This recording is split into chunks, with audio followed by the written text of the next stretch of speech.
Hello everyone and welcome back to the channel. My name is Gonzii and today we are going to be reacting to another Casual Geographic banger, man. But before we start, don't forget to hit that subscribe button, bro. We are almost at 1,000 subscribers, so please subscribe to the channel and share the channel with your family and friends, man. Go to school, yeah, and share the channel with your boys, man. Come on. Go. These are the dogs that would take the leash off and walk you. Because a lot of y'all have gotten way too confident. I've said it before, but one way to see how a guy's mind works is to ask him, what's the biggest animal you could beat in a fight? And Bro, I'm not even joking, yeah? Anything the size of a goat besides dogs, yeah? Like capybaras, like, I could easily take on a capybara, bro.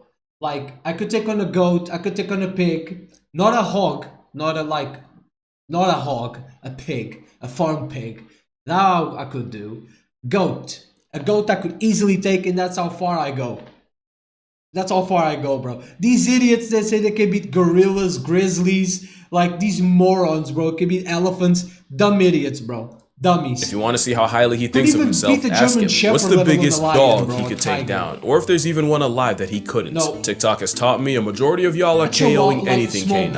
Allegedly. Now in their defense, there's over 350 breeds of dogs and the average man is bodying most of them. Dogs are built for friendship, some quite literally. And they're descended from a pack hunter who really isn't about the one-on-ones. Plus, dogs have one real way of delivering damage, and unless they have the size to make up for it, most dogs can't go band for band with the average man. The thing about size.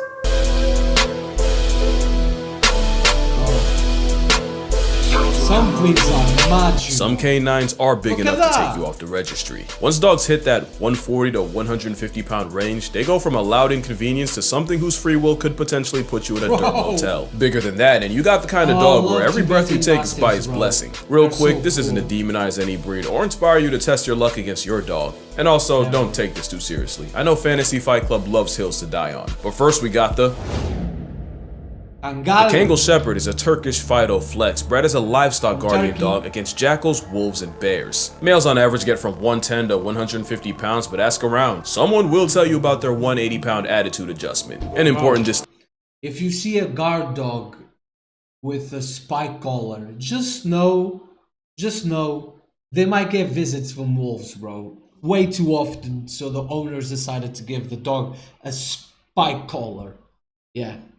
Bro. Distinction is that these aren't herding dogs, they're guarding dogs. The canine insurance policy pretty much are part of the herd, and any predators that flock around very quickly find out. Kangles will defend theirs in any situation, and while the cellmate of Cerberus prefers intimidation, they'll catch a clean body if it gets there. The catch is, since Kangles are built to defend the defenseless, they're unironically really good with children. But with a temper more trigger-happy than the state of Texas, nothing steps to a member of a Kangle's herd without getting read in an obituary. Apparently, some Kangles have snapped at their owners for getting too close to their own sheep. With Kangles having the strongest bite of any dog at an alleged 743 pounds per square inch, a snap from a helicoptering horsehound hits much different. They're so protective, they even protect some of the predators they were hired against. In Namibia, ranchers and cheetahs share an area code, and in a world where a dead cow can set your entire family back, many cheetahs become chalk outlines in the name of asset protection. But having Kangles and Anatolians on site, which as far as I understand are Americanized Kangles, the cheetahs get run off by canine conflict resolution before the ranchers have to reach for a permanent solution. The Kangle option actually reduced cheetah trappings and killings by 80%, and in some places they're providing the same deterrent service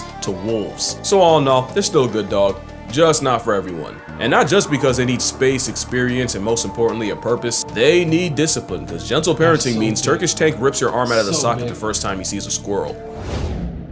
Caucasian this Shepherd. Fluffy boulder would send you back to the mountains they spawned from. Forged in the mountains of Caucasus, the Caucasian Shepherd is also called the Russian bear dog, even though they're not Russian, and you're liable for a lecture if you call them that in front of the wrong person. They also weren't bred to hunt bears, they're also livestock life insurance. It's just that calorie blocking a bear might just come with a job description. The blow-dry Tasmanian devil comes in two forms, the longer coated mountain type and the shorter coated steppe version. The mountain brand are the big boys, and usually the ones that can get to over 200 pounds. And I promise you, you are not choking out a Wolverine on creatine with war experience. The dog, also called the ovcharka, was used in World War II as Soviet Union guards that would gatekeep Soviet gulags. So they might not send you there, but they'll keep you in its custody. So even though they didn't originate in Russia, before the Soviet Union developed an atomic bomb, they mobilized a furry nuke in the form of Fido. Also, a good amount would patrol the Berlin Wall, and after the wall came down and the dogs were adopted out, many of the veterans would suddenly remember their orders whenever near the past tense wall and would robotically walk in obedience to a wall that wasn't there. So yeah, folks messed around and created an absolute unit of a sleeper agent, and it isn't until you have about 200 pounds of dog resisting your will that you realize what amounts of Caucasus were cooking. There's a reason this domesticated bear is used in Russian prisons. Imagine packs of ovcharkas roaming the city of Berlin at the expense of anyone unlucky enough to run into them. Well, you don't need imagination. For one of the dogs next, it's a reality. In Corso. This is honestly the first place my mind went after hearing about the man versus dog debate. You tell him to sit, he looks at you like this. Yeah. What is your next move? Daikujo decides to climb on your couch where he knows he's not allowed. What is your vehicle of retribution? I pray it's not a rolled up newspaper. He's gonna make you a small section of the next one. Latin is like a linguistic black light that tells the full story of a word, and when you shine it on Kangle Corso, canis is dog, and Corso or cohors refers to guard, specifically a military guard dog. Corsos, or actually Corsai, are kind of the guard dog, and they're descended from ancient Roman war dogs known as Canis pugnax. For Corsai, the Italian Mastiff would attack enemy lines in battle with buckets of flaming, scalding hot oil strapped to their backs. Fun fact, in my culture, cani is the name of a spice you put on dishes, and to me it's all good, but to someone who's never had it before or doesn't know how to handle it, it can be an overseasoned assault on the senses. Same story with the uber black of dogs. Handle them wrong and they're a one-way trip straight to Valhalla. And with many over 120 pounds, I do believe every conscious breath you take is with their consent. Again, they're guard dogs that protect their pack, and within it, they're docile family dogs that you can trust with the kids. But the same dog that can tear a wild boar in half like a phone book would absolutely turn you into coffin fodder in a fight. This might be the most underrated dog out here. First time I saw one, I genuinely thought it was a customized cane. And while they look similar, at up to and often over 140 pounds, the Bressa Canario somehow tankier than the canine Italian stallion. Don't get it twisted, the Spanish Mastiff off the Canary Islands is 404ing most men. They just might have been brought over by Spanish conquistadors, and they were admired for their intelligence, toughness, and like a fitted sheet they won't fold. But they were also bred specifically to exterminate wild or stray dogs. And that's something I'm gonna touch on later, because LGDs like ovcharkas, they're not meant to murk predators, just discourage them. They bred the Bressa Canario to erase other dogs. That's basically a canine assassin. The hired gun was also a reoccurring character in dogfighting rings, even after it was criminalized. Because of this, the pride of the Canary Islands almost went extinct in the 60s. Luckily, a breed society, Club Español de Bressa Canario, was formed, and they came up with a breed standard. The standard was approved in '89, and the Bressa Canario was recognized as the official dog of the Canary Islands. The goal was to help the Bressa make a comeback, and today they're still going strong. They have a lifespan that can last over a decade, despite all the nerfs that come with being a big dog. Which means we're talking about the dog that has fought its own kind, its own biology, and literal extinction. Not the type I want to start problems with. Now let the record show that the muscle of Canary is the equivalent of a canine wet wipe around family, but any burglars getting blacklisted from the census. Tibetan Once Mastiff. upon a time, a zoo in China caught heat for trying to pass off a dog as an African lion. Oh, it didn't last long and they were for sure wrong, but when you squint at a Tibetan Mastiff, you see their inspiration. Look at This that. wolfy mammoth is one of the oldest dog breeds alive, and they were used to protect Buddhist monasteries and Tibetan monks from apex threats like wolves, bears, and snow leopards. Traditionally, the hound of the Himalayas would sleep all day and patrol the villages at night, so if you take in a Tibetan Mastiff, you may find their habits nocturnal.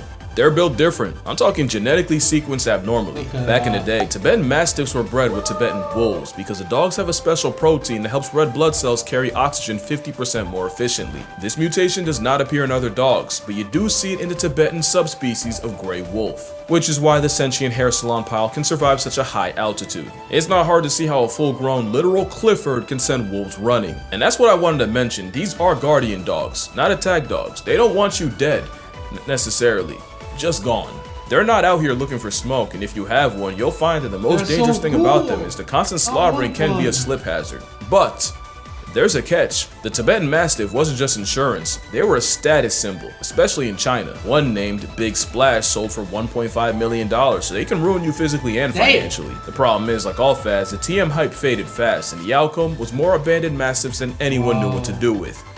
except the dogs. The Tibetan persuasion started forming feral packs where they've killed livestock, hunted native Borble sheep, and even attacked ancient enemies like snow leopards, bears, and now even humans. Now we've got thousands of feral uber dogs roaming the Tibetan plateau, making life air-conditioned hell for snow leopards and putting paws and jaws in any people that happen to cross their paths. It's basically what happened to pigeons in America, but I've never seen a pigeon lil bro a wolf. I don't know what's with all the videos of Tibetan Mastiffs and wolves in the same place, but I have not seen one where the dog doesn't completely bully the, albeit smaller, Asian wolves. And speaking of wolves, at least the wild ones are afraid of humans. We genetically engineered a weapon of mass destruction.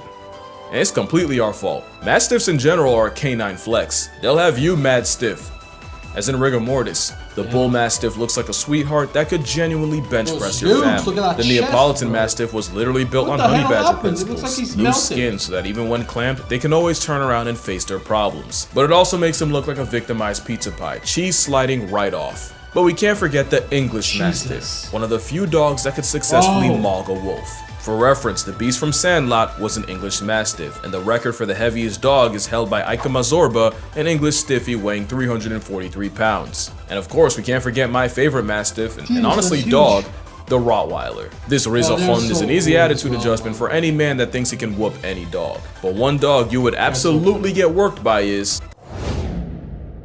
The Borble is a massive 200-pound vibe check of a pet. They were bred as a South African farm dog to protect the home against threats like leopards and even baboons. Ironically, it's the baboons I'm impressed by. You see, there's a lot of stories about this farmer dog, aura, as the kids say. There's one story of a Borble life-depriving 4 leopards in a row before losing to a 5th. Another story goes like this. The king of Albania gifted Alexander the Great a massive Borble, but when Alex tried to get the dog to hunt, the dog seemingly refused, so Mr. Macedon did the sensible thing and murked the dog for insolence. Until the king said the dog wasn't lazy, just bored, and that these dogs were meant to hunt big game, like elephant big. So apparently they sent a replacement, and this Borble won Alexander over after breaking a lion's back and forcing an elephant off a cliff. Do I believe it? Absolutely not, but it helps my narrative if I pretend I do. What is true is the same Borble that squares up with big cats and baboons also has the personality of a weighted blanket, unless you threaten their family, in which case they'll put you in an ashtray. They're basically a guard dog that got promoted and invited out to hunts, which is actually the opposite of...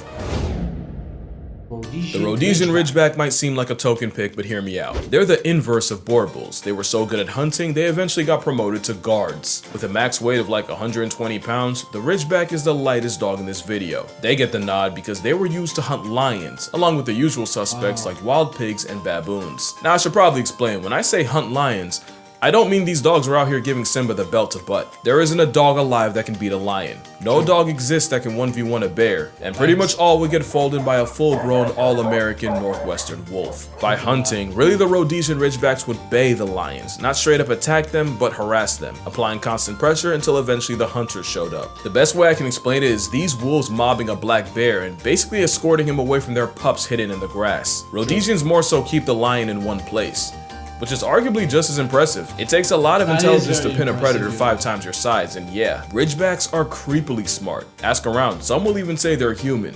And that's a level of intelligence I'm not trying to deal with. One thing I do love is a dog that went against literal lions is also mad sensitive. They do not respond well to harshness, and you unironically have to watch how you talk to them because they will take it personally. They're basically gifted teenagers. They're not for the discipline, so you better keep it positive.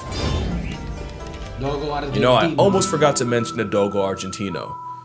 A mistake that would have been. Basically, a teenager in the 1920s unlocked free will and decided to create the best possible hunter dog. He took traits like the scent tracking of a pointer, the height of a Great Dane, the Pyrenean Mastiff's calm temperament, and the boxer's overall athleticism, and crossbred them with the now extinct Cordoba fighting dog. Eventually, he created an Argentinian Mastiff, and to prove its strength, he pitted his dog against a wild boar and a mountain lion, gladiator style. Only the dog made it out. And I wouldn't even believe that if it wasn't for the story of Morocho, the Dogo Argentino, allegedly killing a puma to save his 2 human girls. Allegedly, because I'm not entirely sure it's true. I still can't see one soloing a healthy mountain lion, but the narrative has been set.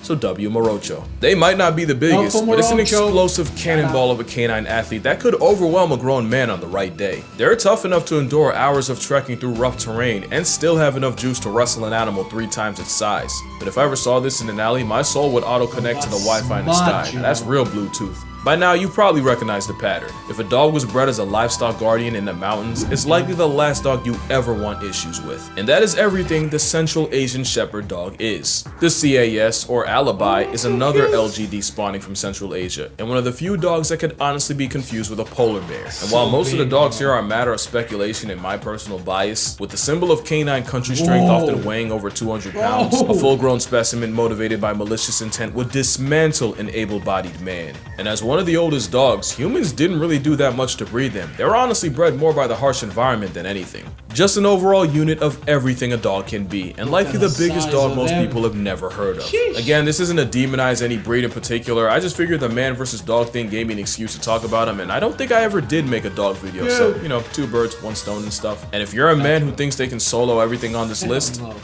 you got it. Don't take it too serious, although I haven't made an animal versus animal video in a minute. Now there's an idea. Reminder that I have a book rating animals by how likely they are to murk you, and dogs are on there. Their rating might just surprise you, but that's gonna do it. Drink water, hug your mother, always research the breed before you end up with a bear in your backseat. Acknowledge my shirt, please, and I'ma see y'all in the next one. So yeah guys, there you have it, another banger by Casual Geographic. Homie stays the GOAT. And yeah, bro, nobody could solo one of those dogs, bro. Maybe Eddie Hall. Eddie Hall could. Eddie Hall is a legend, by the way. Shout out Eddie Hall, man. Shout out Go, man. Shout out Go. Yeah, guys, thank you so much for watching the video, man. Hope you guys enjoyed as much as I did. All glory to God as always, and I'll see you guys in the next one. Goodbye.